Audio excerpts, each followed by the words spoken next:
Sou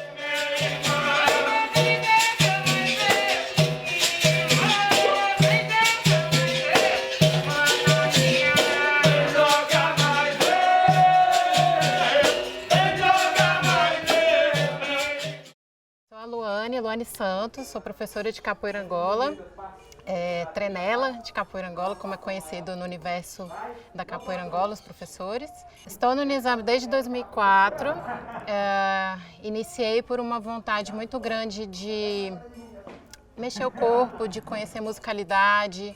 Eu era na época uma menina muito retraída, tinha muita vergonha do meu cabelo, vergonha da minha expressão corporal e sempre amei muito a capoeira, mas até então não conhecia capoeira Angola.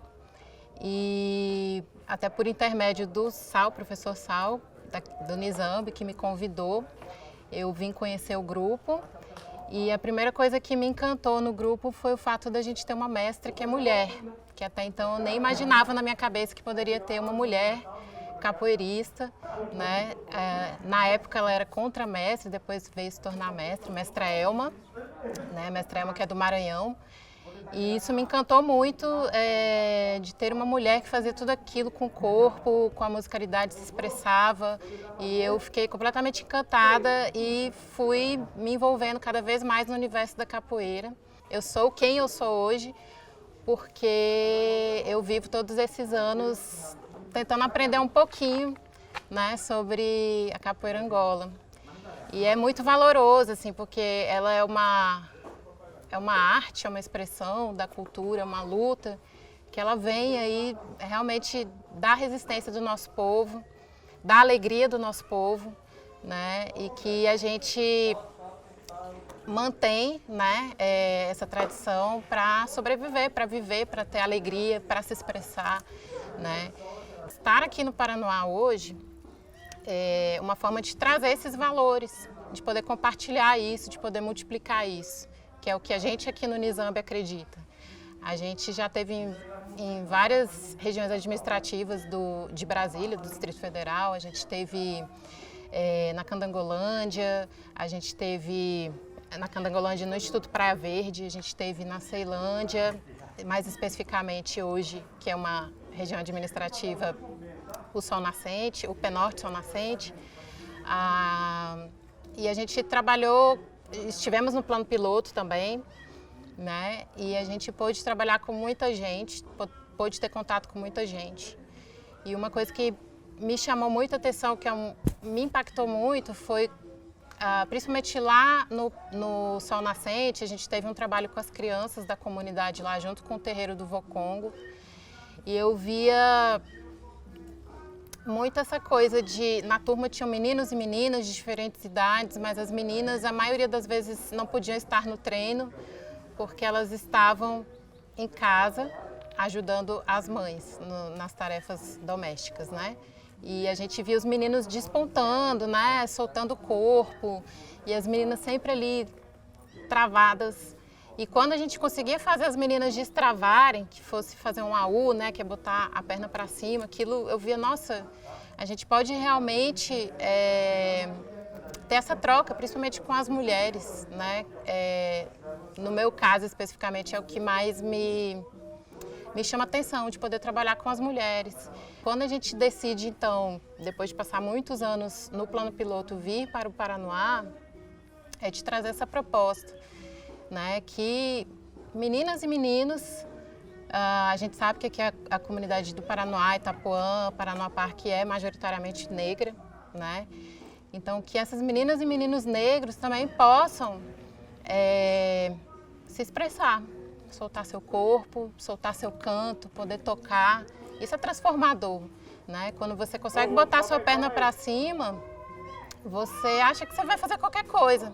Imagina, a menina o tempo todo, perna fechada, perna cruzada, não pode isso, não pode aquilo, não pode sorrir muito, não pode abrir a perna. Então a capoeira, ela traz essa possibilidade de falar, não, você pode sim. Olá, tudo bem? Sou Guilherme Salviano, me chamam de Sal. Sou professor do grupo Nizambe de Capoeira Angola, formado pela mestra Elma. A gente está aqui agora no Paranoá, alocado no Paranoá, a professora Luane está morando aqui agora e A gente está com esse início desse projeto aqui também, né?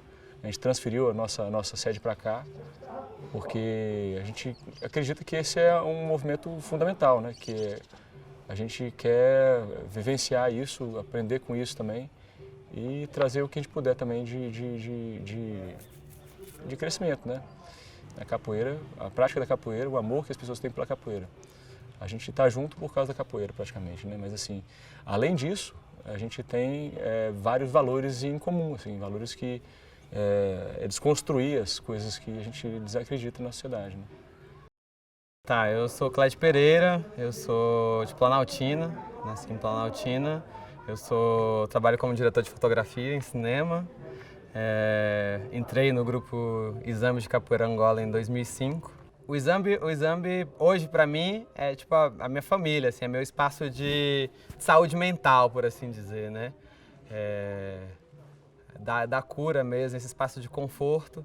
E eu acho que o momento da capoeira, a capoeira Angola, acho que não só a capoeira Angola, mas é o que eu posso falar, que é o que eu conheço, é um momento que a gente sente vivo, né? Porque a capoeira te exige presença, né?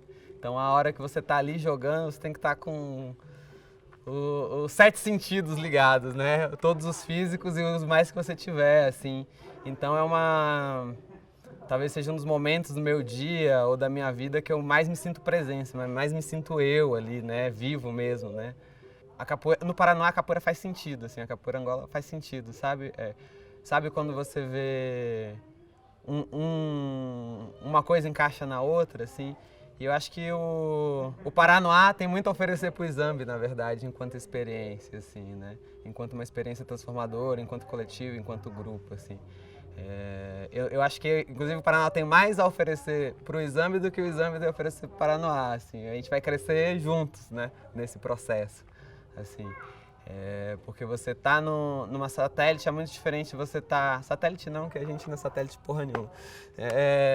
Mas você tá fora do centro, por assim dizer, né? Você tá numa cidade que não é a cidade cemitério, né? Como é o plano piloto. Impacta muito a dinâmica dos coletivos, né?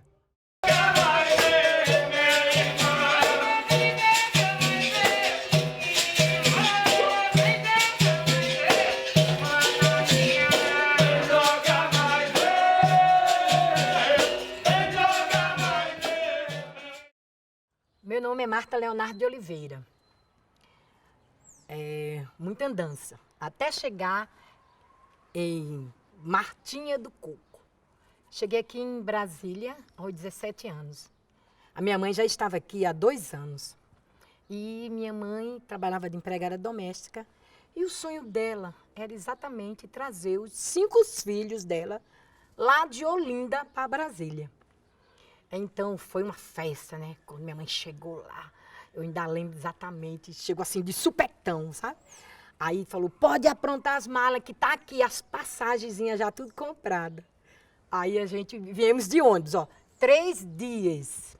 E daí, eu fui me envolvendo dentro dessa cidade, trabalho e se envolvendo na história da cidade, onde eu descobri dentro da cidade um espaço chamado CEDEP, muito forte, dentro do Paranoá, que fica na quadra 9, e ele fala exatamente de cultura e desenvolvimento. Então, era exatamente isso que estava precisando. A Marta, ainda era Marta, né? A Marta. Aí, o que aconteceu? E nessa história toda, e se envolvendo dentro dos trabalhos do CEDEP, né, geração de renda, eu descobri a economia solidária. E numa das feiras da economia solidária, o que eu escuto? Um som dos tambores. E eu falei, gente, eu conheço essa história. Isso aí é maracatu. Olha a coisa grande. Quando eu vi assim, gente, eu lembro de uma moça linda na frente, assim, uma mulher com uma alfaia linda. E então eu fiquei muito, muito lindo. E dentro dessa história, tinha na minha família tinha uma jovem com 10 anos que também estava aprendendo percussão dentro desses tambores do Paranoá. Porque daí eu fiquei sabendo que eram os tambores do Paranoá que estavam tocando. Aí depois eu fui me informando e fiquei descobrindo que eles toda tarde, todos os domingos, às 16 horas, eles ensaiavam na praça. Então ele dava aula de percussão. Quando foi no outro domingo, eu levei minha mãe pro ensaio do maracatu. A minha mãe chegou lá, ainda lembro, gente, com as mãozinhas cheias de pulseira. E minha mãe dançou tanto maracatu. Porque era o que mesmo? A mesma história que ela viu em Olinda. A mesma, que nem a gente podemos dizer, a mesma brincadeira que ela me levou quando eu era pequena para ver. Então era uma coisa que já estava ali, que a gente já tinha esse conhecimento, já sabia toda essa ligação com essa cultura popular. Aí o que aconteceu? No outro domingo, né? Eu já levei, já fui eu, minha mãe, já levei meus 2 filhos. No outro domingo eu já levei, fui eu, minha mãe, meus 2 filhos, meu sobrinho. E daí foi levando, aí os meninos, os meus filhos, levavam os amigos dele. E no final das contas, quando a gente pensou que não, já estava um bando de gente lá. Então foi bom porque ao mesmo tempo, eu ia para o ensaio do maracatu e ao mesmo tempo eu ia ensinando, né, do meu jeito, da minha linguagem, e ensinando a partir do momento que eu levava alguém que não conhecia, alguém que não sabia nem o que era maracatu. E foi crescendo essa história, onde virou Tanoá, o Tambores do Paranoá, né? Então teve muita história linda dentro dessa cidade, né? E a gente saiu aí zoando esses tambores nessa avenida central do Paranoá, parado na rua, na praça central. E daí, nessa história toda, aí quando a gente guardava os tambores, que chegava na casa no barracão, e guardava os tambores, né? Aí descobrimos que não podia mais tocar. E daí a gente começou a tocar só pandeiro, né? Só o pandeirinho ali. E daí eu falei, olha, vamos cantar isso aqui. Aí daí alguém falou, rapaz, isso aí. Eu falei, vamos cantar esse coco aqui. Como a gente foi traduzindo as histórias, né? E falou, aí na outra vez que eu fui, eu já levei uma letra de samba de coco. Olha, esse coco aqui. E daí eu fui fazendo, escrevendo letra de coisas que eu já tinha visto, que já tinha acontecido comigo ou aconteceu com alguém, né? Muitas histórias da gente quando chegamos aqui em Brasília, né? Uma coisa interessante é que dentro do Paranoá temos Martinha do Coco, tem várias ações, mas eu vou citar aqui 2 delas. Chama a Mostra de Cultura e Diversidade do Paranoá e o Bloco Carnavalesco Segura o Coco. Olha bem, como que o samba de coco, né, ele vem para o carnaval trazendo o samba de coco. O que é mesmo o samba de coco? Aquele samba do Ribeirinho, aquele samba ancestral, aquele que você cantava coco só com a palma, a firmeza do seu pé no chão, batendo, batendo. E assim, gente, vai seguindo a vida. Com a cultura popular, eu vou embolando na vida. Na embolada quero embolar, na umbigada que meu bem dá. Encaminhada quero caminhar, na virada que essa vida dá. Embolada quero embolar, na umbigada que meu bem me dá. Encaminhada quero caminhar, na virada que essa vida dá. Hey! Embolada, na embolada, na embolada, na embolada, na embolada, na embolada, na embolada, na embolada.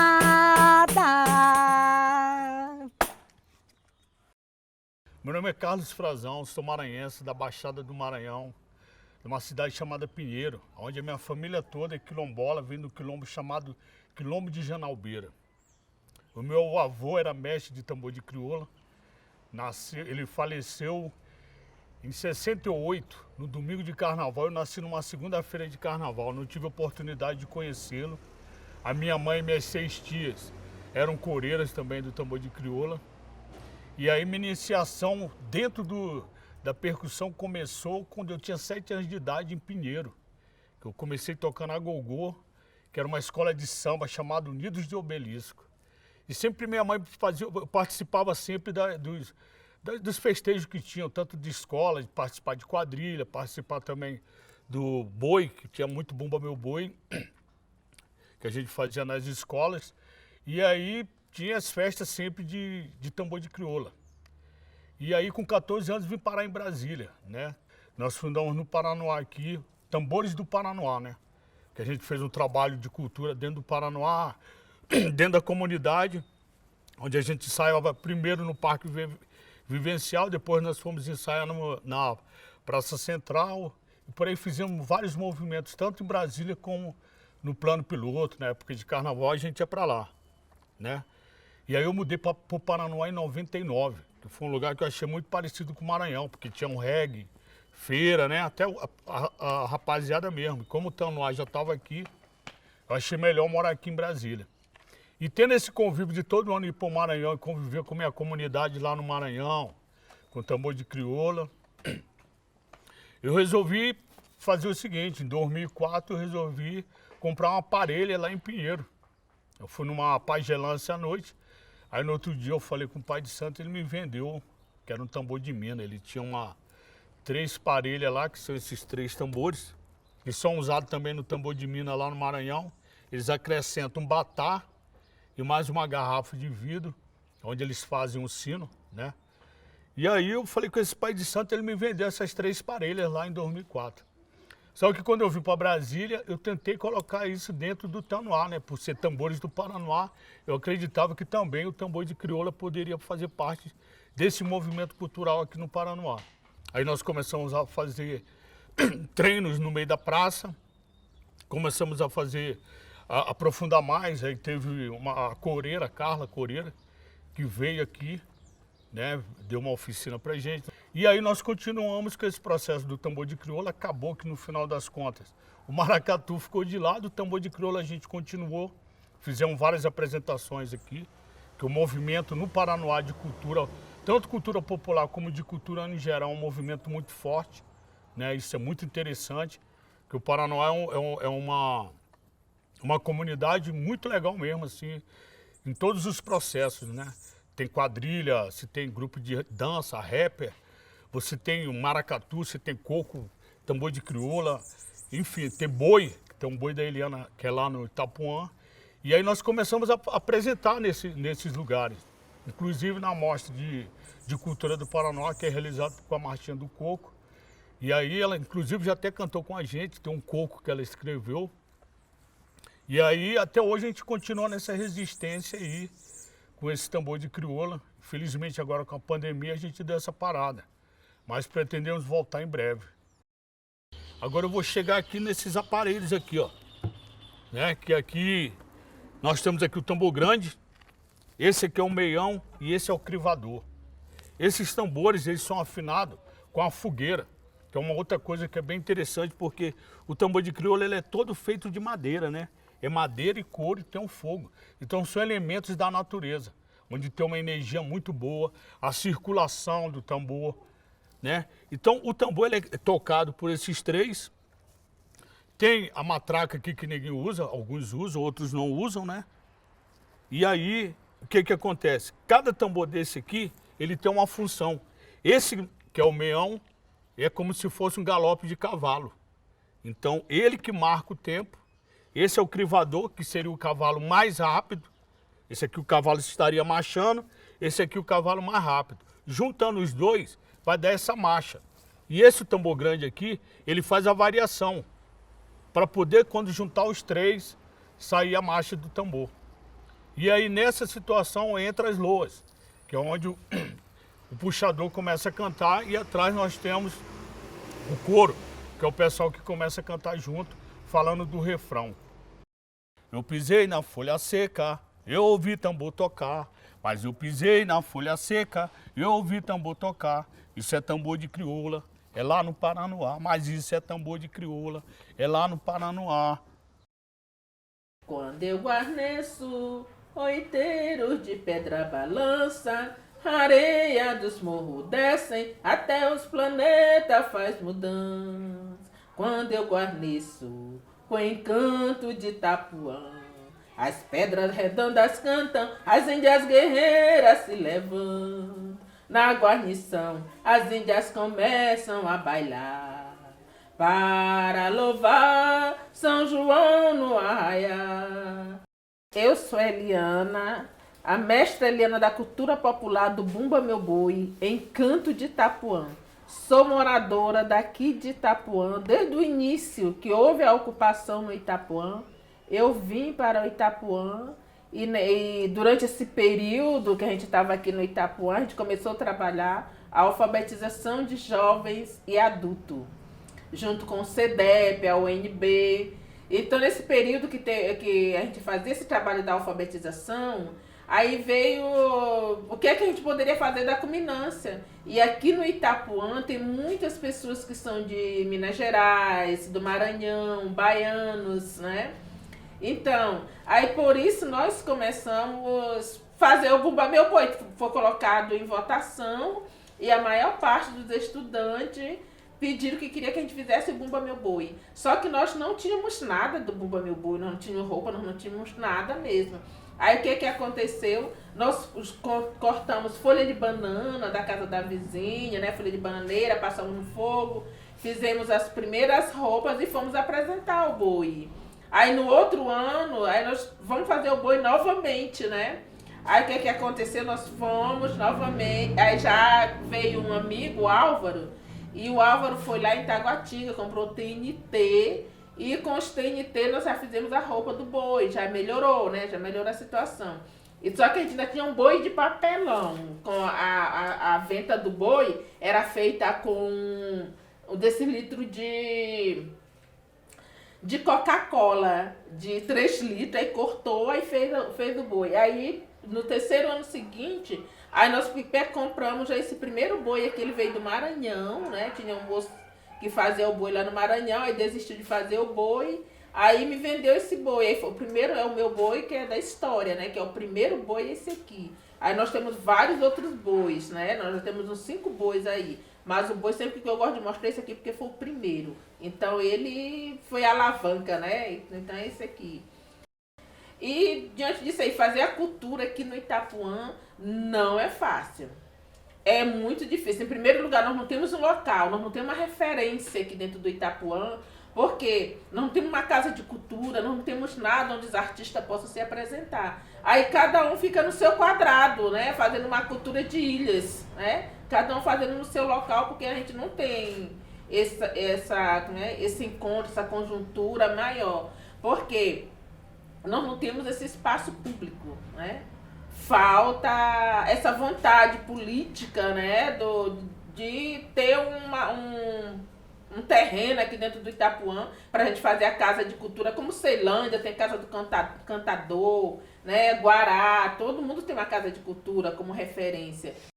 Eu já falo que nós somos um coletivo, porque nós temos o Bumba Meu Boi, né, temos as índias, todo mundo, temos o tambor de crioula, temos a dança brasileira e temos o futebol, né? Nós estamos com mais de 40 jovens no futebol.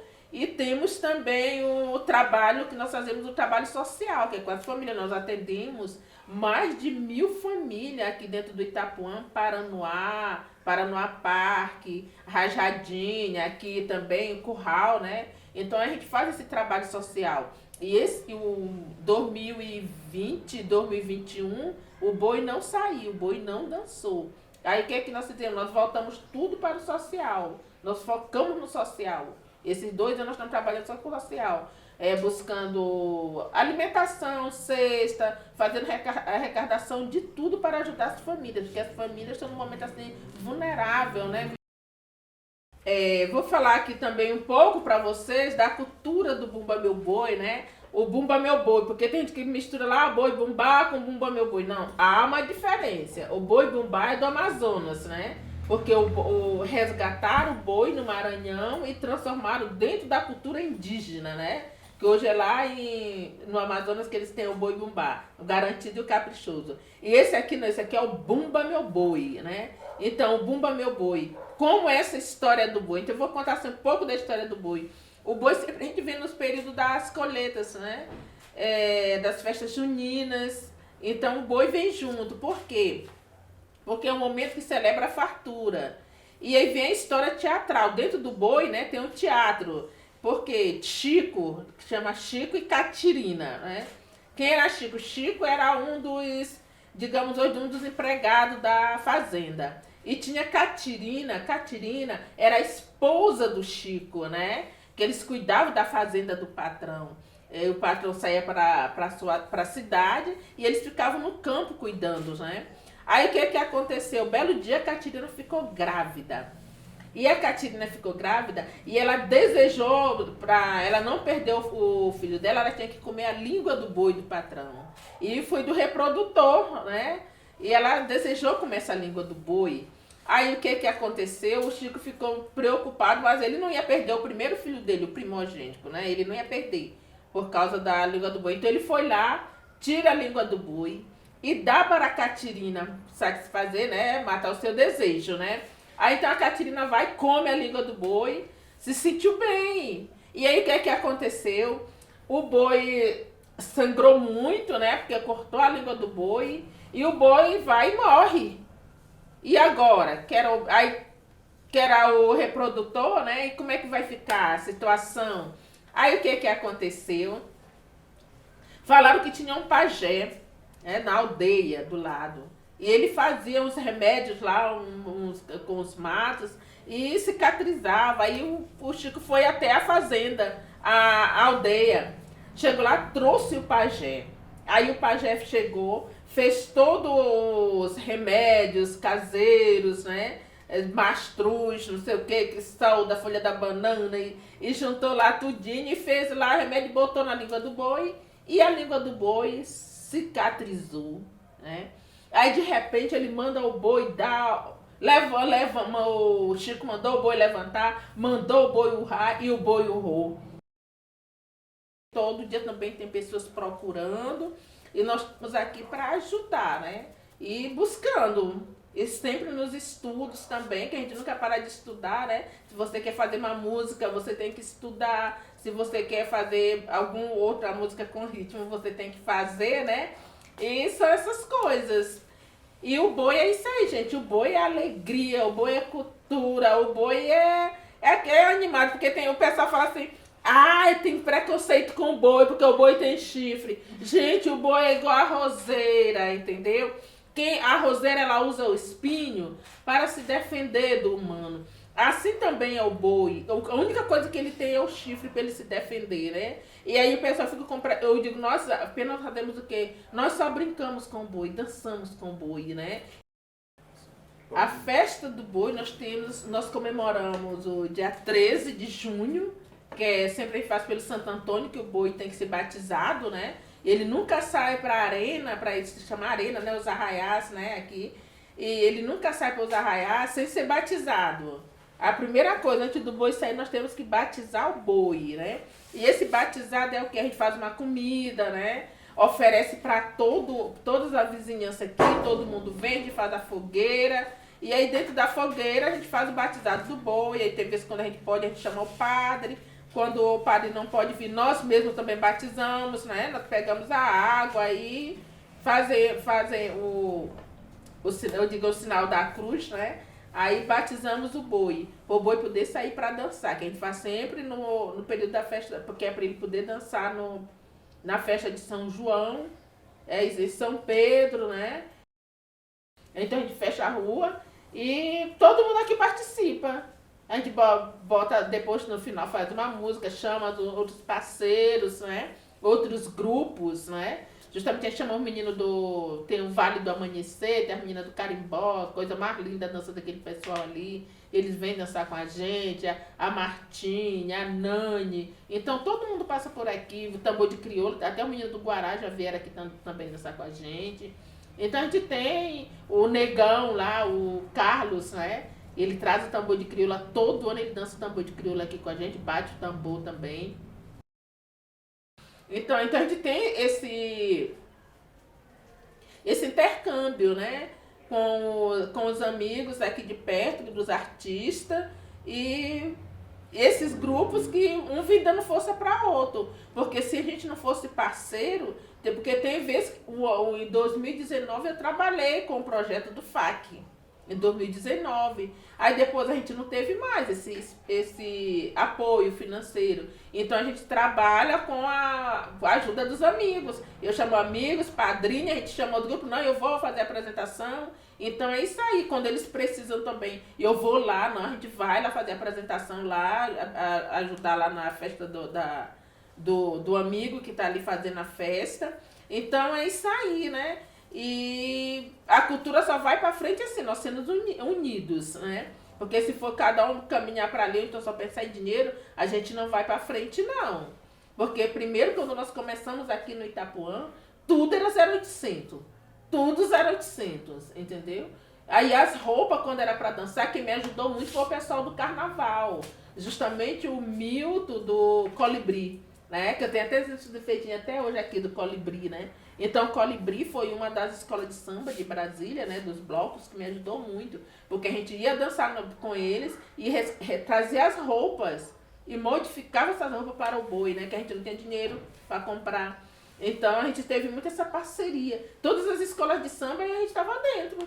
A gente dançava o carnaval todinho, toda noite a gente era bom demais. Então, toda noite a gente estava ali dançando, entendeu? Mas a gente também tinha aquele intuito, de você vai dançar e trazer as roupas que a gente vestia, né? Trazia para ajudar o boi, que a gente tentava fazendo aquela reciclagem, o trabalho de reciclagem, né? Que serviria para nós no período das festas juninas. Os meninos criaram o grupo, né, da barragem para cá. Isso deu um empoderamento muito grande para nós que somos artistas, que estamos da barragem para cá. Né? Porque todo mundo falando, o pessoal da barragem para cá, somos nós, que nós estamos daqui. Paranoá, Itapuã, Paranoá Parque, agora vem Itapuã Parque, né? Vamos ver quem é que vem lá também, né? Que nós vamos catalogar lá os agentes culturais que vai ter aí no Itapuã Parque, o setor de chácara, né? Então isso nos deu um empoderamento muito grande. Se a gente se unir mesmo como até esse território da barragem para cá, eu acho que isso vai ser muito bom pra gente, entendeu? Nós estamos aqui para salvar a vida. A cultura, ela é resgate de vida, né? Então, a partir do momento que a gente começa a resgatar a vida nessas pequenas coisas, né? A gente vai melhorando. Aí, dizendo que a gente melhora eu e você, melhora, né? Aí, depois nós melhoramos o mundo ao nosso redor. Então, tudo é uma conquista. Passo a passo, né? A gente não consegue tudo de uma vez, mas a gente vai fazendo passo a passo, a gente vai conseguindo. Deixa eu dançar com meu boi, até amanhecer o dia. É o encanto de Itapuã que chegou, trazendo alegria. É o encanto de Itapuã que chegou, trazendo alegria.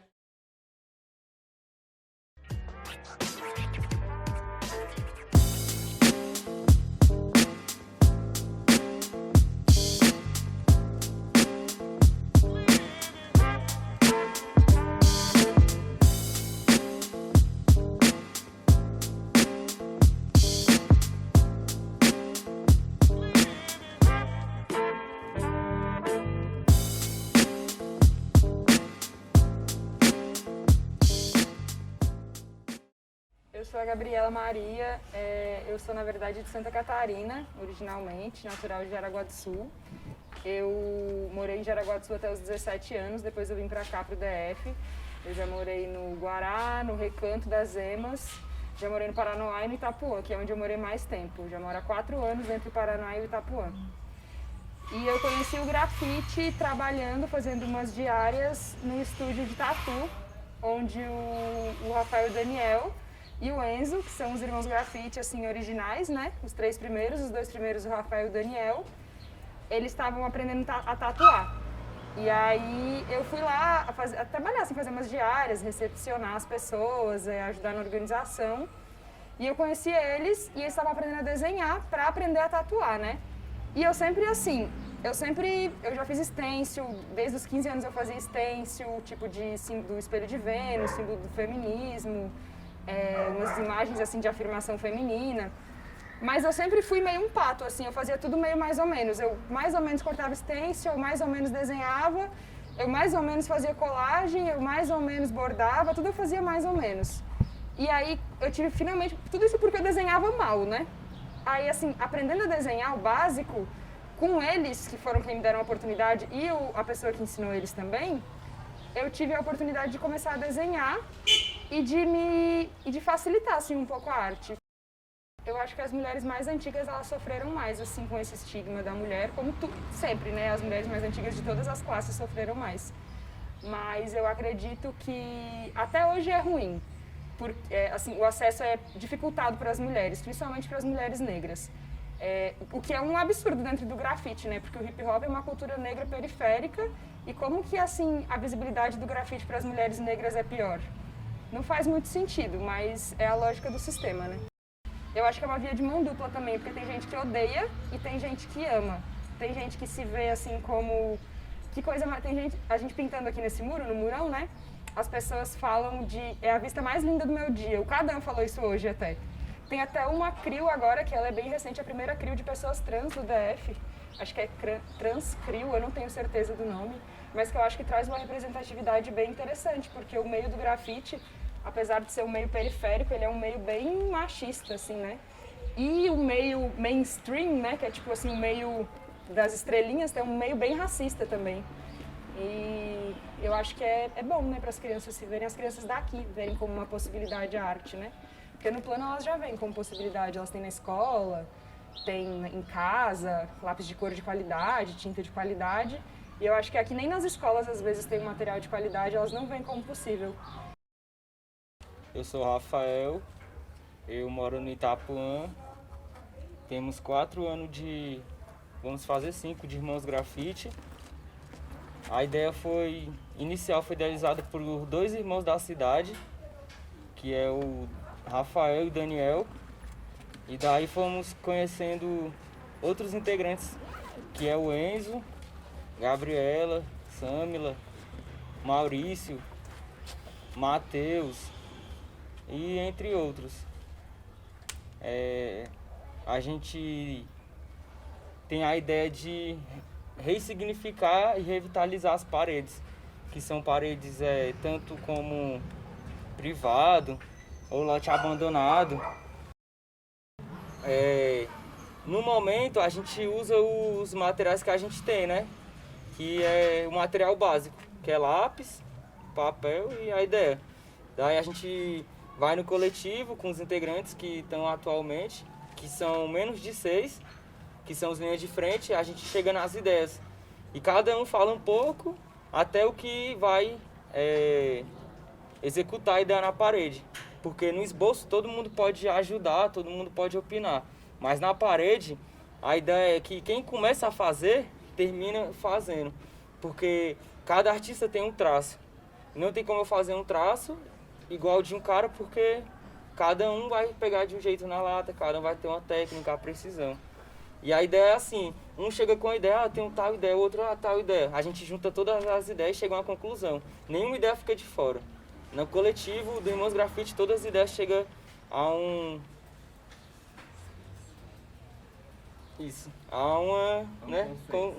consenso. Posso fazer uma pergunta? Pode. Posso? Pode. Tipo, o que o grafite, mano, mudou na tua vida, tá ligado? Por que tu começou a grafitar? Por que vocês montaram a CRIO? Tá ligado? O que agregou, assim, na tua vida, tipo, que mudou completamente?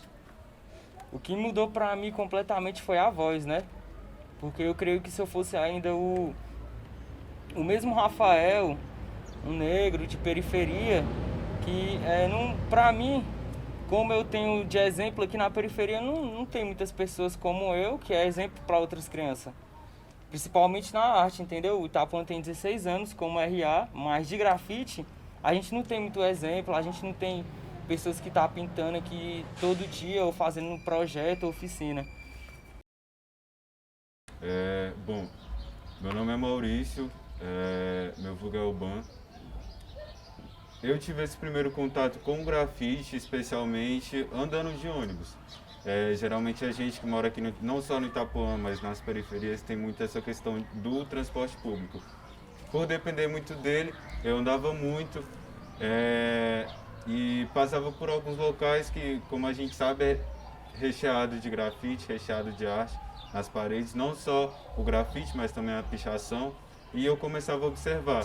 E aquilo, de certa forma, era intrigante, né? Instigante visualmente. Então, eu ficava curioso. E essa dúvida acabou me levando depois, em outros momentos, para perto do Rafael, do Daniel, que consequentemente eu fiquei sabendo que eles eram os originais do Irmão Grafite, mas só que eu não encontrava só isso. Andando principalmente lá na UNB, a gente tem muito acesso a essas questões culturais, e sociais daqui da quebrada. A gente acaba tendo acesso a isso. Então, entrei em contato com eles através dessas questões e, tipo, a gente tentou desenvolver esse trabalho. Depois de ter conhecido eles, a gente bateu as ideias e eles pensaram por que não entrar na CRIL. Eu achei uma boa ideia e estamos aí. Já vai fazer o quê? 2 anos.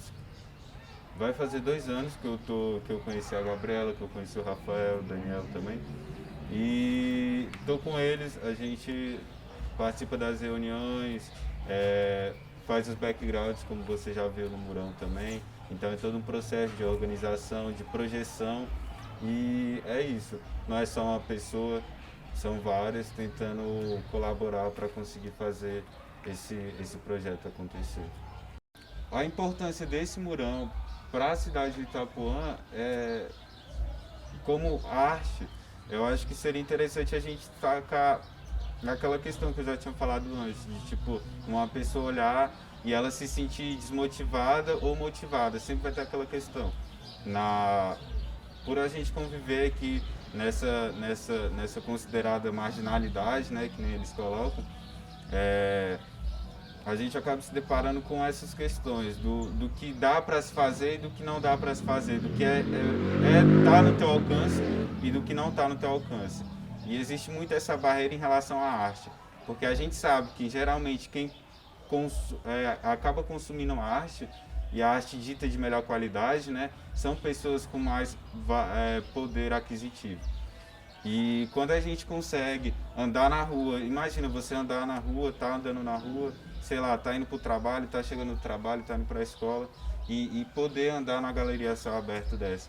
Então a intuição, pelo menos a minha intuição do que eu quero passar com esse Murão é essa questão da galeria a céu aberto. Não só com artista, não só com irmãos grafite nela, mas só que trazendo outras mulheres, outras minorias para fazer parte disso e deixar um pouco da sua arte no muro e poder transparecer para as outras pessoas, né? Meu nome é Matheus, né? Eu tenho 20 anos, né? Eu moro aqui no Baixo no Delago 2, né? Eu comecei o grafite, foi tipo, tinha um tal de projeto que tinha aqui no Itapuã, né? Aldeias Infantil. Aí tinha um professor lá que tinha cada desse curso aí tinha tipo uma modalidade, né? Tinha crochê, tinha esporte, tinha grafite. Aí eu fui lá, peguei nessa técnica aí de grafite, mas tipo assim, nunca fui de cara pra me envolver na cara assim do grafite não, entende? Eu comecei por agora, entende? Andando com os meninos aí, ó. Conheci os meninos aí, tava fazendo um trampo no skatepark do Itapuã, lá pra 2018. Aí eu vi isso que eu já tinha experiência no grafite, já tinha visto, né? Eu já falei, como é que é desse grafite e tal. Os bichos, olha, que é só o grafite de boa, me apresentou na boa presença sim. Os caras é família mesmo, sabe? Os caras ali gostam de criar ali a garotada.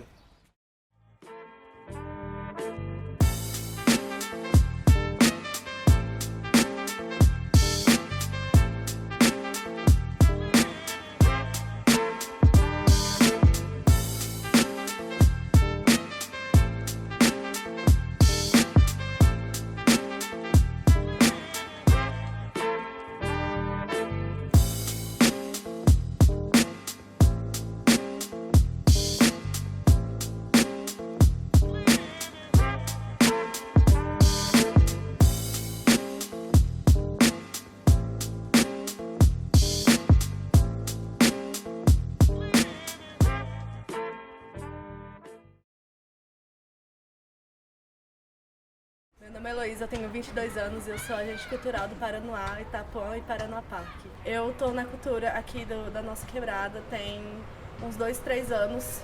Eu comecei pela Batalha do Paranoá e eu entrei porque eu sempre tive a necessidade de ajudar. Eu sempre vi que eu podia ajudar em alguma coisa a galera da quebrada. Eu sempre, vi a possibilidade de fortalecer em algo que eu sabia. Porque a produção cultural é isso, a gente fortalecer as pessoas com algo que a gente sabe. E o que a gente não sabe, a gente vai aprendendo por outras pessoas que nos fortalecem. Eu participei da organização da Batalha do Paranoá, Poesia no Ar, Barragem Pra Cá, Coletivo Leona, Hemp. Desde muito cedo eu sempre participei de projetos sociais. Eu tô aqui em Brasília tem 5 anos. Antes disso eu morava no Ceará, numa cidade do interior. E lá eu sempre fiz projetos sociais, eu sempre fiz projetos voluntários, sempre ajudei. E lá foi onde eu aprendi a grande maioria das coisas, né? Já que tô aqui há tão pouco tempo. Eu sou uma mulher que tá no meio dominado por homens, principalmente na Batalha do Paranoá. Tem uma organizadora mulher que sou eu, ou até então era. E é difícil. Falar que é fácil ser uma mulher que tá nesse meio, eu vou estar mentindo. A batalha é um meio de liberdade, é um meio de expressão, é um lazer para quem não tem lazer.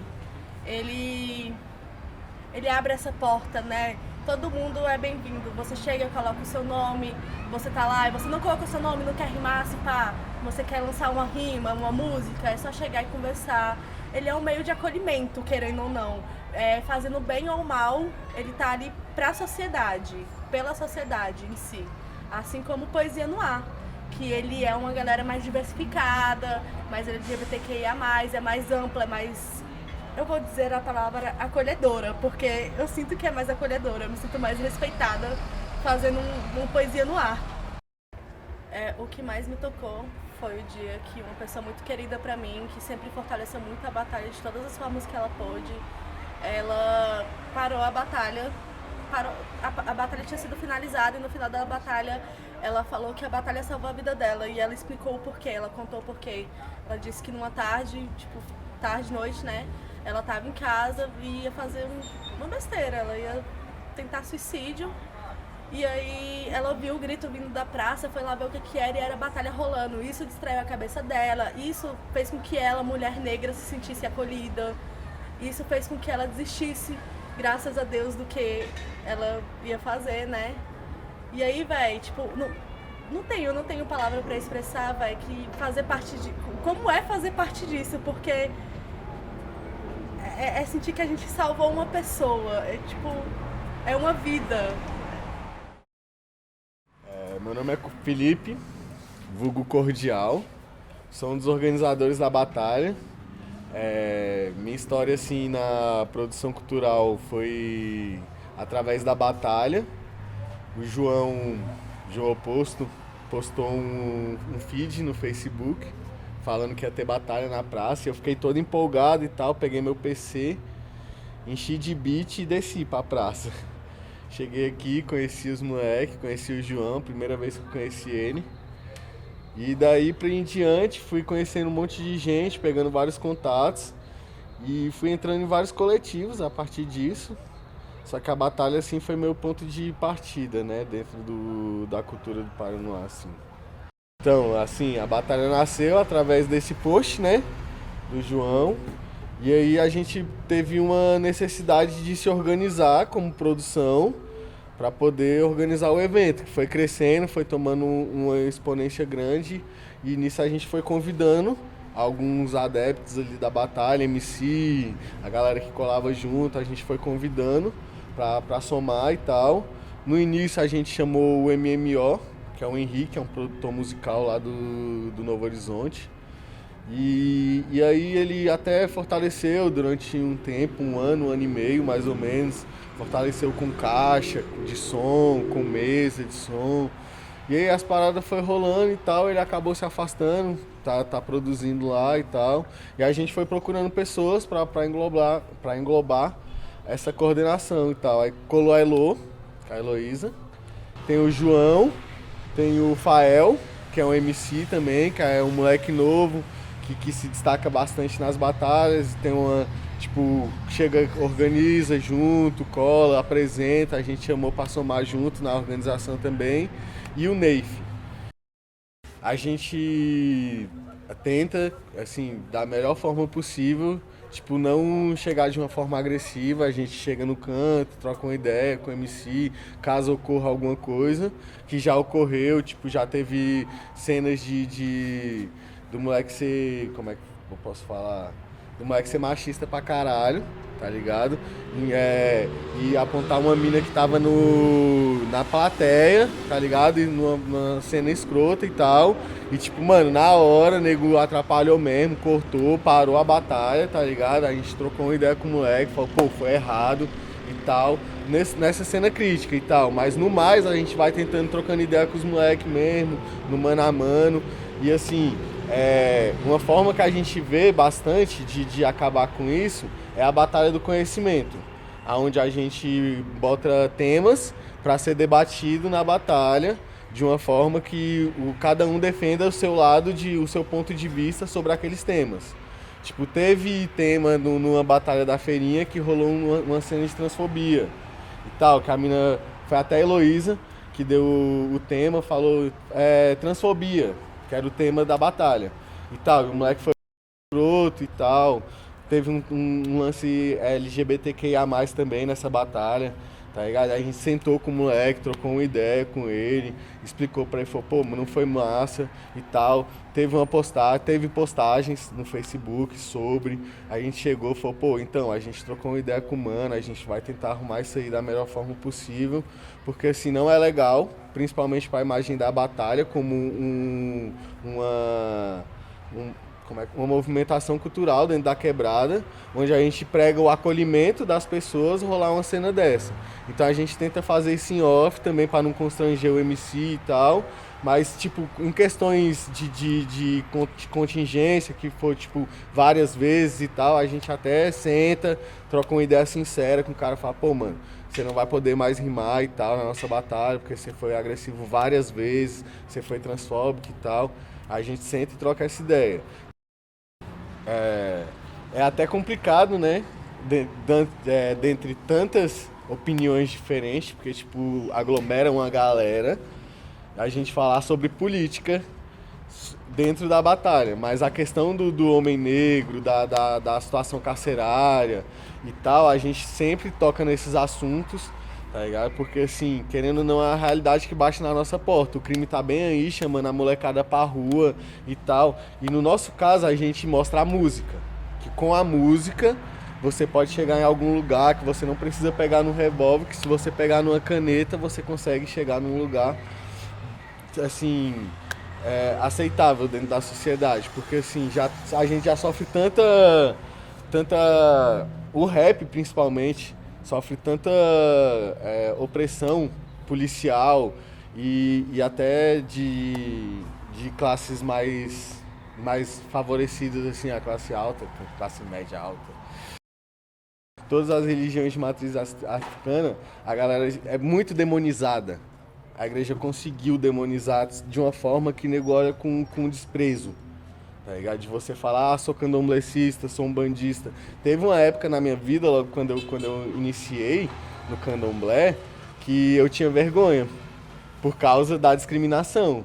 Tipo, eu falava, eu sou candomblessista, e nego já, caralho, tu é do demônio, não, e tal. Tipo, no trampo, o cara me mandar embora, tá ligado? Então, é uma parada da religiosidade. E dentro dessa batalha, tipo, eu ganhei a batalha e tal. Tava rolando tambor de crioula no dia. Acho que tu e o Negão subiu, a Artemisia também subiu, tava lá assistindo. Acho que tinha acabado de acabar o tambor de crioula e eu fui rimar com esse moleque. E aí eu ganhei a batalha, fiquei todo felizão. Falei, caralho, defendi minha religião e ainda ganhei a batalha. Mas assim, é uma parada que, assim, eu exponho, tipo, tanto a minha ideia política quanto a minha ideia religiosa eu exponho bastante, tipo, no grupo, nas redes sociais. Minha vida, tipo, eu falo que eu uso o Facebook só pra destruir minha imagem pessoal, porque é realmente isso. Eu falo mesmo, abertamente, e não tenho medo, tá ligado? Tipo, é até engraçado, assim, às vezes, falar. Boa noite, meu nome é João Vitor, eu sou o vulgo oposto. Eu tô nesse corre da batalha já tem 4 anos na organização da batalha do PRN. Eu faço parte também do coletivo da Barragem Pra Cá e também tô na produção do Poesia no Ar. Essa coisa de cultura, de batalha na nossa quebrada, todo tipo de manifestação que vem daqui, eu acredito que sempre foi muito importante. A movimentação que eu faço aqui é sempre pensando no coletivo e também acredito que todo mundo que está aqui também nesse corre está fazendo isso não só pela pessoa, mas sim pensando num bem maior. Então acredito que isso já faz parte de mim, eu já não consigo tirar isso de mim, e a poesia, o grafite e todo tipo de manifestação do hip hop é o que me faz viver hoje em dia. A Batalha do Paranoá começou com uma coisa bem inocente assim, mas nesses 4 anos de história eu consigo perceber que hoje em dia já faz parte do cotidiano da galera da quebrada, porque a criança, o adulto, o LGBTQIA+, que passa por aqui, as mulheres, algumas pessoas se sentem à vontade para colar. Sim, é um espaço acolhedor para a juventude negra total.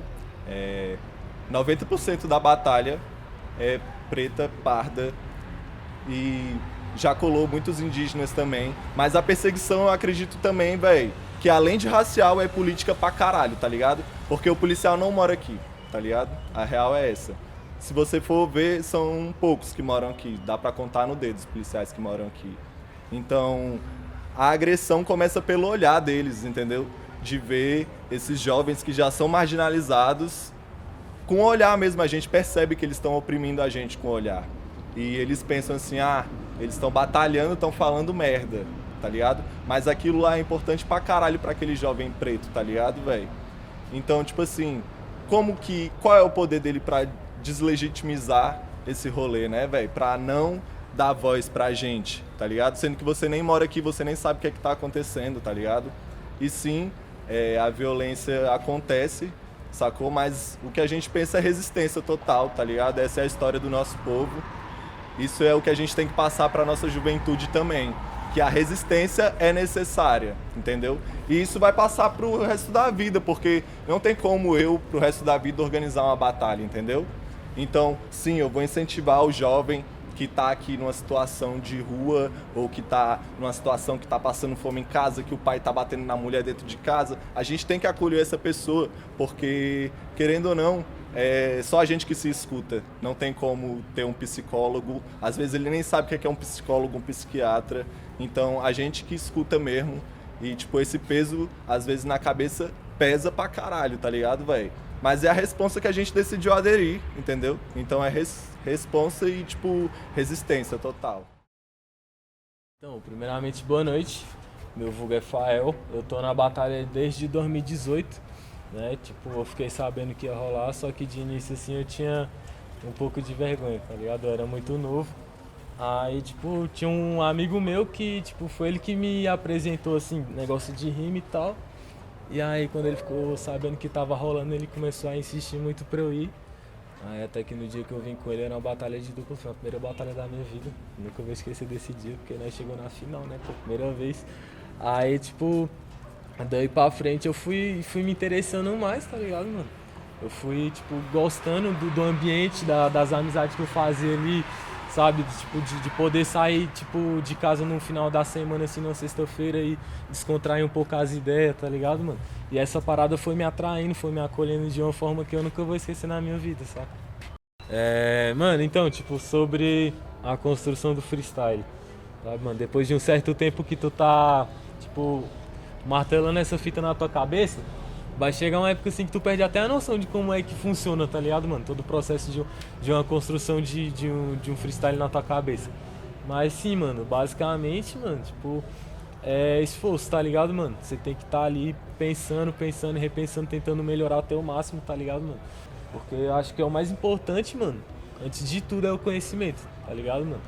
Tipo, é massa, mano. Tipo, tu pegar, mano, tu tem um hábito, mesmo que tu não tenha um hábito de leitura, às vezes tu acha um determinado tema que te puxa assim, tá ligado? E pá, tu vai dar uma lida, tu vai pesquisar mais a fundo.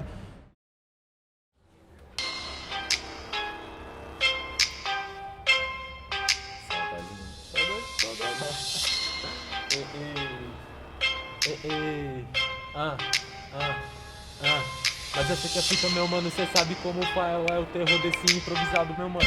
Você tá ligado que nós tá um tempo um pouquinho parado, mas essa que é a fita. E o bagulho é o seguinte, meu mano, é constantemente. Pois é o seguinte, o Fael é cabuloso, meu mano. Ele tá parado, mas parado não tá sempre. Parado não tá sempre porque eu tô constantemente expandindo minha mente só no meu subconsciente. Porque a gente já tá ciente que tem que respeitar, porra, é tudo gente. É isso mesmo que esse é o raciocínio, por isso nós representa e não é de condomínio.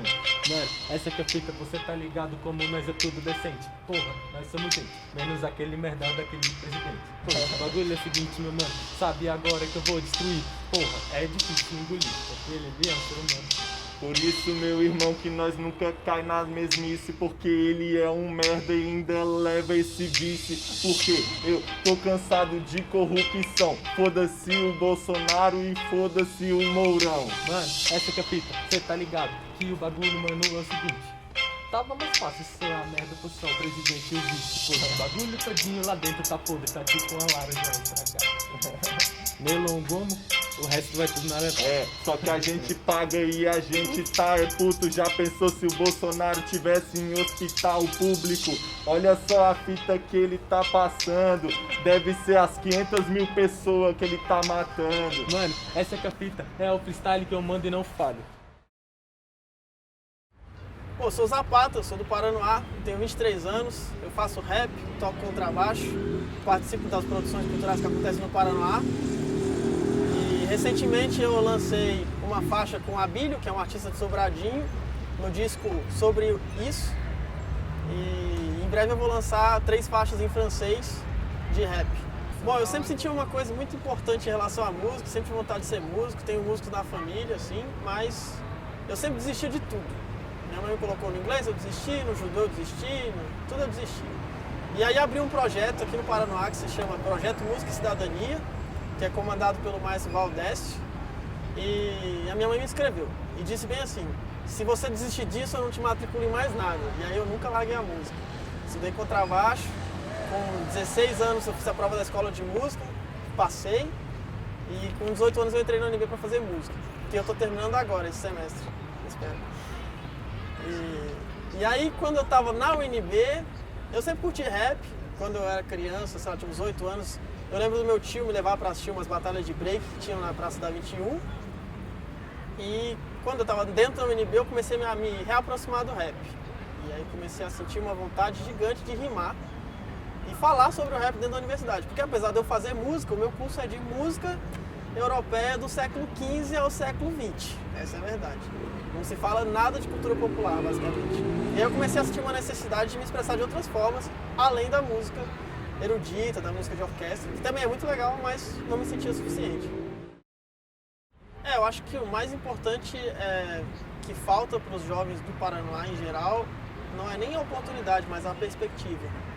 Eu lembro que quando eu me inscrevi para fazer a prova da escola de música, eu nunca nem tinha ido na escola de música. E a primeira vez que eu pisei na UNB foi para fazer minha matrícula.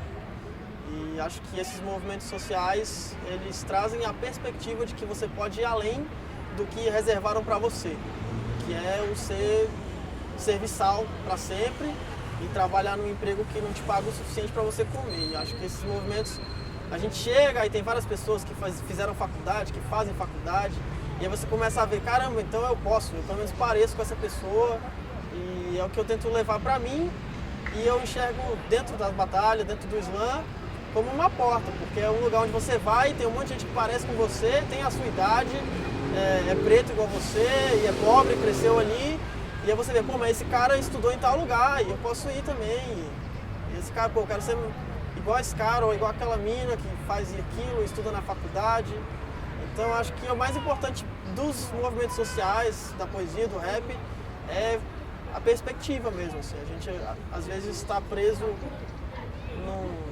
num lugar que reservaram a gente mesmo, e a arte ela tem essa função de, muitas vezes não é porta, mas todas as vezes é janela, todas as vezes ela abre uma visão para um mundo que a gente pode pelo menos pular a janela e atingir por meio da arte. Bom, eu estudei música formalmente, né, música europeia. E aí eu lembro que no meu primeiro trabalho da UNB, Eu queria fazer alguma coisa diferente e eu fui pesquisar sobre compositores negros de música erudita. E eu encontrei compositores incríveis que são contemporâneos de Mozart, contemporâneos de Beethoven, que ninguém conhece. E eu passei a me questionar, foi aí que eu passei a me questionar por que a gente está num lugar que é para ninguém ver a gente mesmo. Se possível, atrás da pilastra, atrás da porta, mesmo sendo tão incrível quanto. E aí eu me deparei com a história do José Maurício, que era um cara negro, lá na época de Mozart, que precisou entrar na igreja para ser padre, para poder estudar música formalmente. E aí eu passei a me questionar sobre assim, a gente tem que realmente entrar no sistema e abaixar a cabeça se a gente quiser ser alguma coisa. E aí foram muitos episódios de racismo em orquestra, comentários classistas e essa coisa. E quando eu comecei a me envolver com rap de fato, e olha só, eu estava na universidade, já era um estudante de nível superior ou alguma coisa assim, e eu não conhecia Malcolm X, Angela Davis, Bell Hooks, nada disso. E aí eu fui conhecer escutando Racionais, escutando Facção Central. Eu li um texto no Twitter outro dia que a moça falava assim, e até eu fui escutar um podcast depois, ela falava que Ogum, além de tudo, além de ser o orixá guerreiro, ele antes é o orixá agricultor. E que a gente às vezes está muito preocupado em guerrear, que ódio dessa galera, e a gente tem que se preocupar mais em plantar coisas que a gente vai comer durante a guerra. E aí eu fiquei pensando, cara, é isso. Se eu só falo de ódio nas minhas letras, se eu só falo de, cara, como eu odeio isso tudo, e o que eu tô plantando para o futuro? Tipo, as crianças vão crescer no ódio igual eu cresci. Então, sobre isso é um álbum do Abílio, ele é um artista Sobradinho, é um artista preto, e é um cara incrível, e eu só toquei na última faixa, né, eu toquei contrabaixo, e é uma poesia que é meio complicado de explicar, mas ela narra uma série de acontecimentos, assim, como o girar da roleta do ônibus, o sol das 5 horas. E foi engraçado, porque quando o Abílio me mandou a poesia, eu já sabia exatamente o que eu ia tocar. Assim, na minha cabeça, como se eu tivesse recebido um presente do universo e vai, faz. E aí fui, gravei. E é meio improviso, assim. Cara, meu processo criativo é uma bagunça total. Como eu estudei música formalmente, e tinha essa coisa de sentar e estudar escalas, que ainda existe, ainda é uma rotina, eu fico meio travado. Eu sinto que o sistema europeu me travou. De deixar as coisas saírem, assim, de sentir e fazer, né? Então, às vezes, por exemplo, eu jogo tanta poesia fora que eu podia ter escrito um livro já, de tanta coisa que eu jogo fora, no lixo mesmo. Escrevo, jogo fora. E aí meu processo criativo é permeado por essas coisas, assim, de não gostar das coisas que eu faço, de ter uma insatisfação interna muito grande. E aí eu gravo música, vou no estúdio, gravo, o cara me manda e eu não gosto. Então o meu processo criativo é meio complexo, assim. Às vezes eu tenho uma ideia e escrevo, às vezes eu leio um livro e escrevo, às vezes vem do nada. Aí às vezes eu escrevo uma rima e descubro que na verdade essa rima eu ouvi em algum lugar e eu pensava, isso não é meu. Então é meio complicado, assim. Eu sinto que quanto mais eu me aproximo das coisas populares, da cultura popular, assim, mais eu consigo escrever sobre coisas que eu sei. Quando me sinto muito mais inspirado escutando uma roda de coco, uma coisa assim, do que sentando e escrevendo como um atleta, assim. O meu silêncio vale uns 4 conto, fi, não falo nada, fi, vista a camisa, fi, que frio da porra. Mas quem tem a pachorra sabe a dança de quem desce, fi. Vive só quem sabe, fi, sem pavor me escorra. É que de onde eu venho altas coisas acontecem sem família, fi. Na esquina todo dia altas músicas sem pauta, presumo sem falta. Mas se tem medo do futuro, porque o passado exalta, fi. E o que eu digo, o que eu faço não é da sua conta, fi. Em todas as quebradas, respeitado em ponta a ponta, fi. E o que eu digo e o que eu faço não é da sua conta. Eu sou expectorante de rima, amante da disciplina, estilo rockabilly aos ancestrais da jogatina. É fácil como tirar doce de criança, mas quem tem coragem? Passar pro lado de lá e sem fazer viagem. E ela beija bem o que que tem. Se eu não tô fazendo nada, ela também. Essa rima eu roubei, você tá ligado? É que ser original me deixa até meio cansado, eu não entendo. Nunca tive Nintendo, sempre quis pódio, me sobra ódio. Mas não tá tendo. E o meu quarto bagunçado mostra-me prepotente. Se eu tento organizar o mundo, mas não organizo nem a minha mente. Quando eu era pivete, sempre caía do skate. Às vezes eu sumo, às vezes eu somo, às vezes plata, às vezes eu plomo. Mas o que eu faço, o que eu digo, não é da sua conta, filho. Eu ando em todas as quebradas, respeitado em ponta a ponta, filho. Me chamo Letícia Cristine, vulgo Aguerrida. Moro no Itapuã há 21 anos. E conheci esse meio da poesia, primeiramente, na escola, por volta da 5ª série. E sempre tive esse fascínio pela literatura. Poesia Nova foi onde eu encontrei como um palco para poder estar me expressando, que até então eu não imaginava que poderia estar recitando uma poesia para várias pessoas.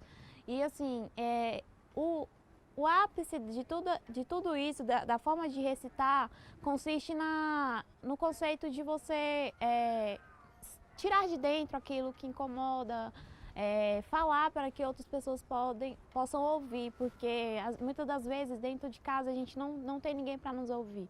E é por isso que agora, né, com toda esse conceito cultural, de toda essa militância que está tendo, esse ativismo de pessoas negras, periféricas, LGBTs, que querem, que sabem que, além disso tudo, a educação é de extrema importância. Então, tudo isso liga à educação, a forma da arte plástica, a arte cênica, a música, a poesia, o break, o DJ, a forma como um todo. Eu vim de uma linhagem de famílias que foram dizimadas pelo crime. E aquilo me deixou perplexa, né, quando eu tive uma consciência, de acordo com a minha idade, de que eu tinha que sair daquilo, que eu não poderia estar repetindo os mesmos atos, os mesmos passos. E consegui, hoje em dia, me estabelecer, que é recitar poesia, fazer um rap, fazer um freestyle, que por sinal o freestyle ele foi algo que agitou mais a minha forma de falar, o meu cérebro ficou mais rápido e tem tudo isso, por isso que a gente insiste e vamos continuar mantendo toda essa estruturação da cultura que é de extrema importância onde nós vivemos. Existe uma grande linha tênue entre viver e se submeter. Em um sistema onde o padrão é matar você. Tire as amarras dos seus pés e corra antes que te peguem. Desate as algemas de suas mãos antes que te queimem. Ou melhor, tire as vendas dos seus olhos antes que te ceguem. Distintamente, nada contundente. Difícil seria ficar parada, não enfiando nada na mente. Honra um tempo, não para a hora. Muito bonito, não é? Rever mulheres se tornando foda? Não é só a foda que você insiste, meu caro. É sobre assumir sua conduta, que por sinal nem existe. É raro, custou caro. É o Estado que omite, a estrutura que impuseram resiste. Inventaram 1001 desgraças. Eis as desfavoridas das graças. Damos graças àqueles que conseguem chegar em casa. Torcemos para que não se encontre com mais um babaca. Destrava, bala na agulha. Não pensaria 2 vezes, ela sussurra. A troca é multa, infeliz que seja. Chore, o maldito que é a presa. A aguerrida, ela traz consigo essa resistência, essa força de falar pelas mulheres também, né? Contra a violência, contra atos violentos que ocorrem muito a nós mulheres, né? Dentro da nossa sociedade. E a aguerrida traz assim, ódio, traz raiva, traz agonia, mas tudo voltado a uma forma de vingança que não vai ser uma vingança que eu vou descontar na minha sociedade, vai ser uma vingança que eu vou tentar solucionar essa situação que a gente vive. Então, toda essa marginalidade, essa contradição, traz essa imagem de que olha de longe e achar que pode ser insignificante, entendeu? Como alguém que grafita pode ser julgado como um bandido, algum MC que canta um rap para sustentar sua família pode ser considerado como um bandido, mas quem vê close não vê corre. E independente disso, isso não é marginalidade como impuseram, pelo contrário, é aquela revolução da juventude negra mesmo, trazendo música, trazendo arte, trazendo tudo que possa cooperar para o bem de toda a sociedade. Ó liberdade, desafiamos a própria morte quando estamos junto a ti. Viva, viva, viva, porque desenfrear o mais absurdo plano suicida. País amado e adorado, porque eu sou a nata do meu estado. Estando intensamente correndo, eu corro, é o corre. Pela sua grande natureza és um gigante. Gigantemente ardente e com cheiro de enxofre incessante. Sufocadores se sufocaram, se enforcaram, alopraram o Estado. Eis que nenhuma conformidade existente não é digno de ver o bobo da corte tornar-se presidente de um país tão eloquente e singular, feito para matar, atirar, roubar. Mas o que será? Eu sou Atena Aires, tenho 22 anos, eu venho de Formosa, Goiás, cheguei no Paraná há um tempo. Comecei a minha trajetória artística tendo essa noção de que aqui no Paranoá eu não teria teatro, a não ser se eu fosse para o plano. Então fundei com alguns amigos o Teatro Sem Nome aqui no Paranoá, que era um grupo de amigos lutando para fazer teatro. Eu sou poeta, atriz, arte educadora, estudante de licenciatura de artes cênicas na Faculdade de Artes do Sina de Moraes e faço parte do coletivo Leona. Estou movimentando a cena cultural dentro do Paranoá e Itapuã. Eu venho de Formosa, eu fazia teatro lá com o grupo de teatro Ademanes. Foi um teatro básico ali, eu cheguei em Brasília, eu falei, putz, Brasília é o local, quero crescer aqui dentro, conheci diversos artistas aqui e isso me motivou muito. E aí eu percebi que não existia teatro aqui no Paranoá. Se você quisesse estudar ou assistir teatro, você tinha que ir para o plano.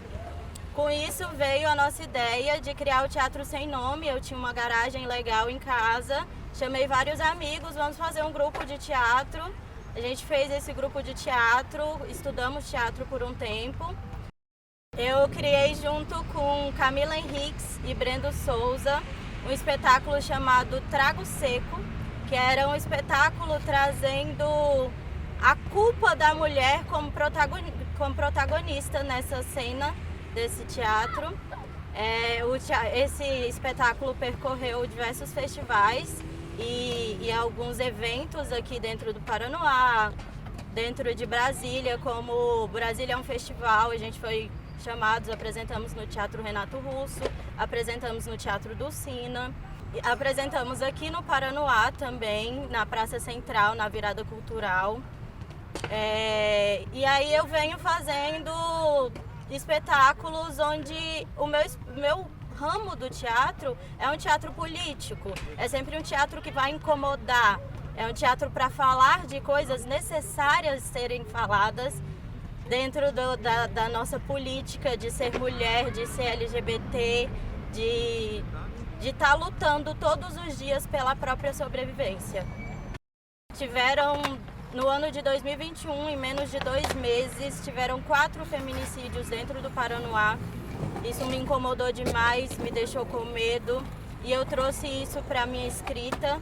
Escrevi uma poesia chamada Guerreiras de Atenas, que foi premiada em 3º lugar no Poesia no Ar. Essa poesia foi feita depois de um ato que tivemos de transfobia e machismo dentro de uma das ações que temos culturais aqui dentro da nossa cidade. E com tanta indignação por ser mulher, por estar presente nessa cena e por ter uma amiga trans e ela estar presente com a gente, eu me senti indignada e eu precisava falar alguma coisa. E foi uma junção de raiva e incômodos que eu já tinha há muito tempo. Por isso que ela vem com esse ritmo mais de batalha, de rima. E é isso, foi uma junção de muita raiva e ódio e indignação que eu já tinha dentro de tudo isso que é viver nesse país. O vento passou, saia voou e adivinha, a bunda virou altar para macho rezar. O busão atrasou e quem rezou foi ela. De boca seca pensou, não leve o meu celular, aqui trancado todo o meu trabalho. Se cortou o cabelo, já não é mais mulher para eles. Sangrou, se esconde, que é bala de fuzil para macho que tem pinga esterilizar. E se a mina é trans, vocês cospem ódio. Meio grito se tu for homem que não respeita. Eu não consigo te ouvir aqui tão longe, onde a minha arte não é cultura. Onde se esconde, eu me mostro. Dou a cara pro machismo de batalha, que uma vez por semana todo mundo grita sangue. Morar na violência e pedir sangue não é resistência. Cansada, mas não parei. Percebam meu caminhar, que te atropela como caminhão. Meu sapatão pisa no freio, para não entrar no ritmo daquele abraço que me abusa. Brasil, que queima, mas não arde em nome.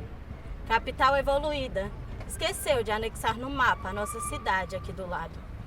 Quando não é mata, é o índio. E você ainda me pergunta se eu concordo e confirmo. Mamãe brasileira cria sozinha. O pai não aparece no dia do registro. E seu corpo não aborta. É proibido. Você quer esclarecer o que fala ou clarear a minha pele? Correr com frio na barriga para fugir dessa loucura que me desgastam. Eu cuspo e rasgo os peitos na rua. A minha natureza não é a sua.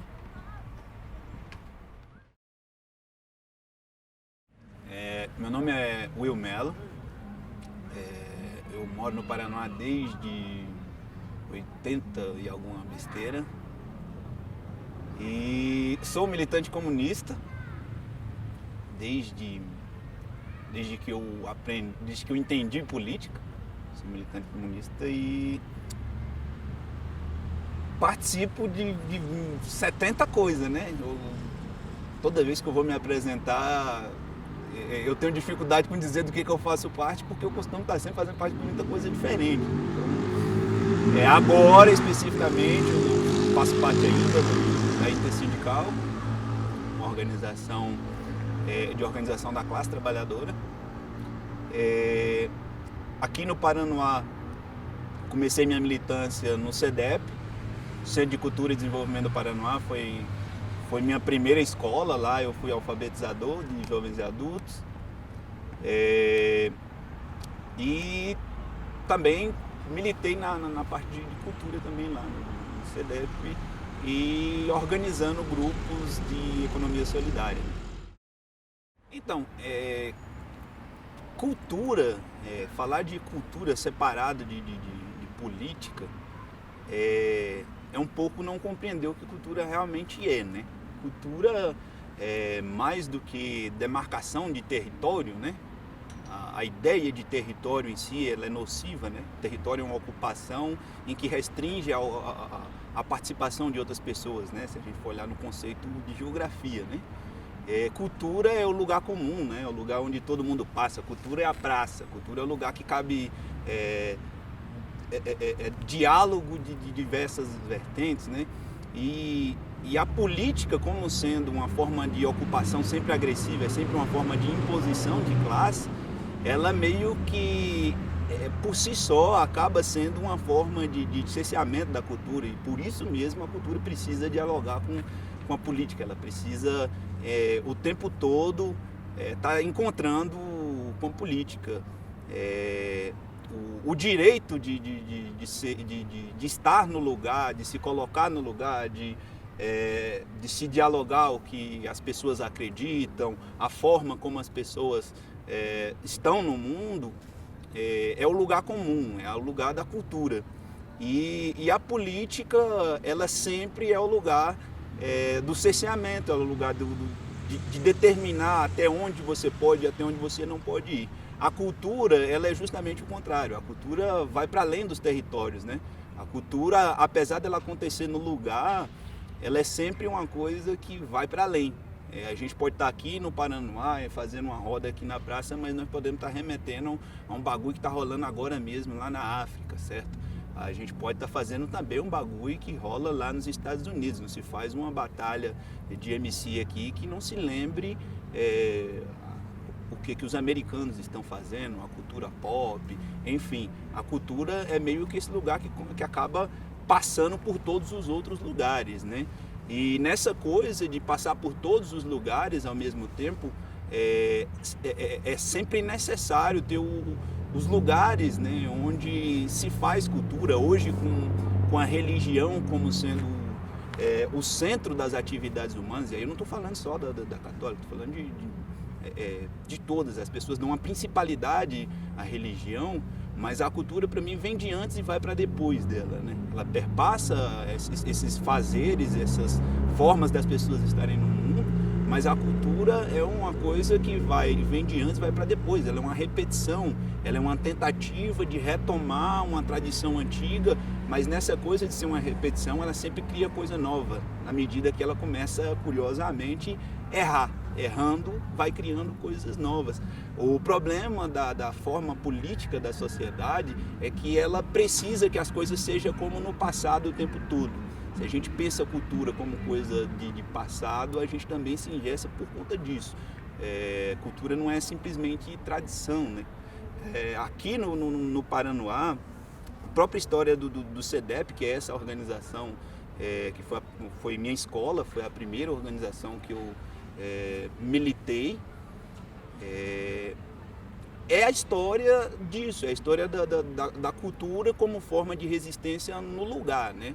O CEDEP, nem todo mundo sabe, mas o CEDEP é fruto de um processo de luta histórica de várias pessoas da comunidade do Paranoá pela permanência lá no lugar da antiga vila, que era essa área mais próxima do lago. E ali, as pessoas mais antigas, todo mundo sabe que tinham muita tradição ali, né? Até o nome das ruas no Paranoá antigo, às vezes era tinha Vila Silva, Vila do Sapo, Vila Piauí, todas elas eram batizadas justamente por conta de questões da própria tradição, de questões culturais, né?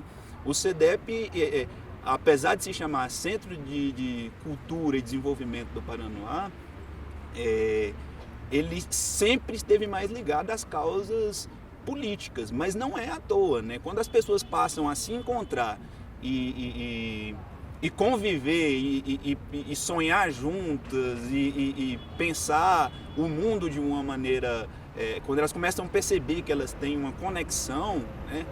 Mesmo que seja do ponto de vista da cultura, elas começam a pensar nas outras questões da vida, né?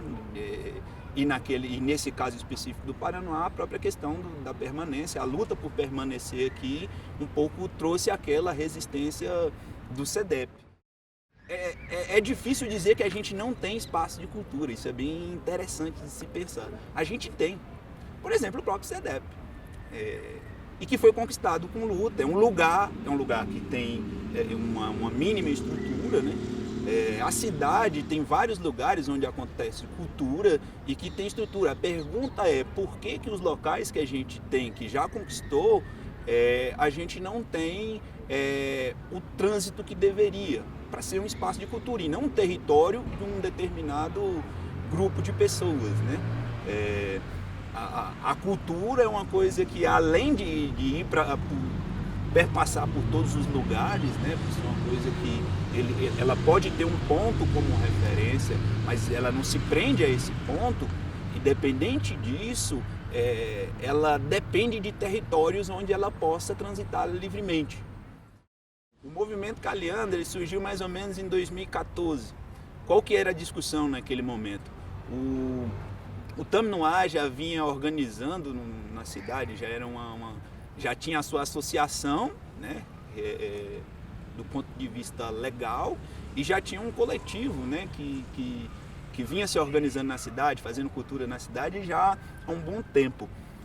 Mas uma coisa que a gente percebeu com uma reestruturação que o Taminá vinha passando é que existia um conjunto de outros coletivos pela cidade, mas que não tinham um lugar específico onde pudessem acontecer as apresentações, onde a galera pudesse fortalecer o movimento cultural que já acontecia o tempo todo. A gente vê, por exemplo, aqui na praça, tem os meninos que fazem a capoeira, já tinha o próprio pessoal das quadrilhas, né? Que se a gente for olhar, a cidade tem uma tradição enorme de quadrilha, de festa junina. No entanto, os grupos não têm um lugar, não têm uma sede, um espaço que ajude a fortalecer o trabalho que já faz. Então, um pouco vendo isso, né, essa falta de território nesse sentido, que a gente começou a pensar que seria necessário juntar esses coletivos e começar a lutar por um lugar comum. Embora, como eu disse atrás, a gente tem vários espaços na cidade, mas são espaços que têm status de privado, né? São territórios privados de determinados grupos, são controlados por determinados grupos, mas os lugares coletivos, se a gente olhar, por exemplo, aqui a gente tem uma igreja enorme, e que é um espaço público, né? As próprias igrejas protestantes não conseguem um espaço desse tamanho. A gente não tem espaços para uma coisa como cultura. É uma igreja que conseguiu pegar uma parte enorme da cidade, mas e aí você diz, mas isso é um problema? Eu tô questionando o fato da igreja ter espaço? Não, pelo contrário, eu acho que as igrejas têm que ter espaço também. Porque são espaços de organização coletiva, mas não é só a igreja. Por que não ter um candomblé ali? Por que não uma umbanda também? Por que não ter as outras religiões? Porque as outras religiões não têm um espaço desse tamanho. E para além disso, a religião também é uma forma de cultura. Não é à toa que na evangélica eles chamam de culto, né? Essa coisa, essa liturgia que eles fazem cotidiana, né? Então, assim, com o movimento Caliandra, a gente começou a organizar uma ação chamada Ocuparte. Exatamente pensando nisso, assim, né? Ocupação dos lugares da cidade, esses lugares comuns, esses lugares de passagem das pessoas. Mas mais do que a ideia de simplesmente ocupar para fazer cultura, é ocupar também para reivindicar espaços para a cultura, espaço do ponto de vista geral, não só do espaço físico, de ter infraestrutura, né? Se considerar, por exemplo, que a gente está numa praça, questões simples, por exemplo, energia elétrica para funcionar um som, ligar um som, ou como outras coisas que são meio que virtuais, por exemplo, o direito de poder fazer isso, né? De uma maneira geral, a gente sabe que a Constituição garante isso pra gente. Agora, na prática, a gente sabe que existe um conjunto de dificuldades, porque dependendo do tipo de mobilização cultural que estiver acontecendo, costuma ter boicote ou da polícia, ou do próprio governo, ou da polícia a mando do governo. Então, assim, a coisa dos espaços culturais, eles são fundamentais, porque é preciso que a gente tenha espaços que não fiquem a sabor de governo X ou de governo Y, de tendência X ou de tendência Y. Cultura não pode depender de correntes políticas, apesar de que a gente sabe que historicamente aqueles que cerciam a cultura são historicamente os de direita e coincidentemente são aqueles também dos grandes templos, são aqueles das grandes das formas privilegiadas de cultura, né? Então, assim, cultura por si só na periferia, isso é importante fazer esse corte. É um ato de resistência porque, veja, as pessoas aqui não têm tempo para isso. O tempo que sobra para as pessoas que moram na periferia é para ir para o culto no domingo e nos dias de ver Deus, como a galera diz. E pro resto das coisas não sobra tempo, né? Cultura acaba sendo aquele negócio lá do plano, né? O pessoal privilegia aquilo como cultura justamente porque eles têm tempo. É uma parte da população do mundo que tem tempo, é um pessoal muito pequeno. E se a gente olhar, a maior parte das produções que estão lá dentro fomos nós que produzimos. A burguesia não produz cultura. A burguesia também é parasita nesse sentido. Quem produz cultura é a periferia, somos nós aqui. E essa coisa da gente não ter os lugares de encontro, dos lugares comuns, dos lugares banais, né? Hoje a gente tem uma praça aqui que está até bonita, mas via de regra a gente tem pouquíssimos espaços iluminados, com lugar de sentar e conversar com as pessoas. Curiosamente agora, no meio da pandemia ainda, a gente tem esse agravante, mas no geral, aqui no Paranoá, se a gente considerar, por exemplo, as entrequadras, a maior parte das praças das entrequadras estão totalmente sucateadas, né? São escuras, são inóspitas, né? Então, assim, a coisa de fazer cultura na cidade, ela traz isso, de fazer com que as pessoas que moram perto, os trabalhadores que não têm outro lugar de se conversar. E essa é a coisa que é foda da cultura. A cultura faz se conversar. Querendo ou não, tá passando aqui, tô vendo um monte de gente. Aqui no Ocuparte, nesse mesmo lugar aqui, teve um conjunto de pessoas que a gente conheceu só porque fez esses atos.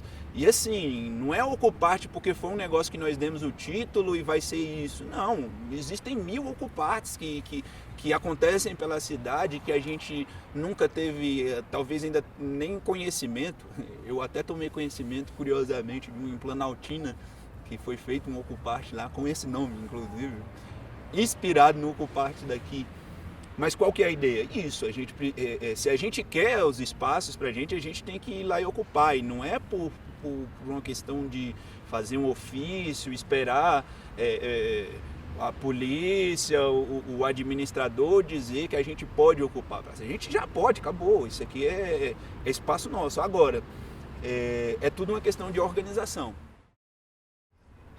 Olha, é engraçado ser negro no Brasil, né? Porque o Brasil é esse país cínico, né?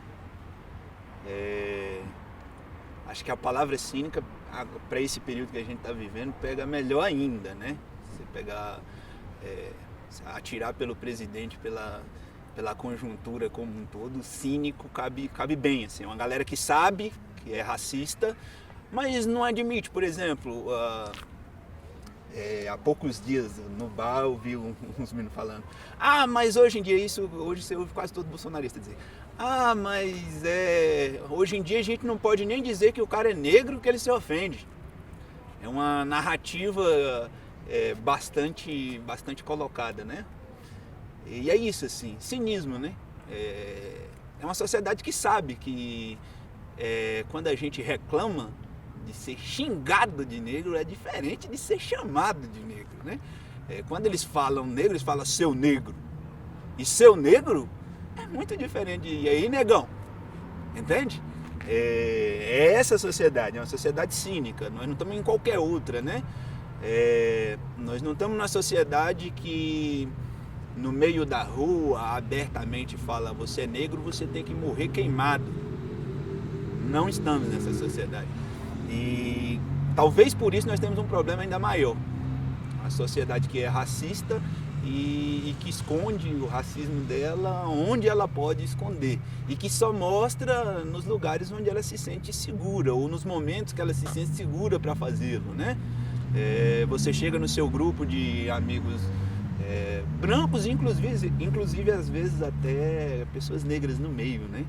Mas que se sentem tolhidas. Aí você faz sua piada racista, porque você está à vontade para fazer sua piada racista.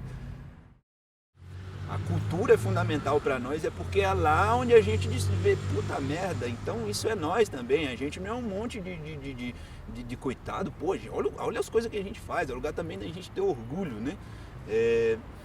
É lamentável que no movimento hip hop a gente veja um movimento de retrocesso nisso também, né? Eu cresci ouvindo rap, né? Foi minha primeira inserção política, foi rap, foi ouvir rap, foi GOG, foi Taíde, foi Racionais. E essa galera foi a galera responsável por falar assim, ó, tem preto, mas não é preto que fica pedindo as coisas não, né? A juventude negra agora tem voz ativa lá dos Racionais lá atrás, o papel que isso representava, Taíde. Então assim, a visão das pessoas negras baseada nas coisas boas, nas coisas fundamentais para a existência humana que as pessoas negras colocaram, isso ninguém tira da gente, né? A gente produz isso, a gente é uma força, eu não vou chamar de positiva, né? Porque poderia dar uma falsa ideia do que é a positividade. Às vezes eu tenho delírios de grandeza. Sonho com a mesa da sala voltada para o mar, enquanto espero a coroa portuguesa voltar para me conquistar. Talvez eu seja apenas o fofão da carreta furacão, correndo atrás dos sonhos de criança, enquanto arranca de cada sorriso fiel o dinheiro do aluguel. Ou não, nada de Capitão América, nada de Homem-Aranha. Eu sou a piranha da Mulher Maravilha, que cria sua filha fazendo por fora, na hora que a carreta para. E quando a carreta capota, toca a própria vida. E ainda que Intemícera seja mal falada, a cada sorriso de criança salva a humanidade afundada num balde de perversidade. Talvez essa cidade não mereça nenhum dos personagens dessa carreta. E todo mundo esteja mesmo correndo atrás do caminhão do lixo. Pensando nisso, lembrei aqui comigo que, ainda menino, meu sonho era ser gari. Carreta Furacão, Will Mello.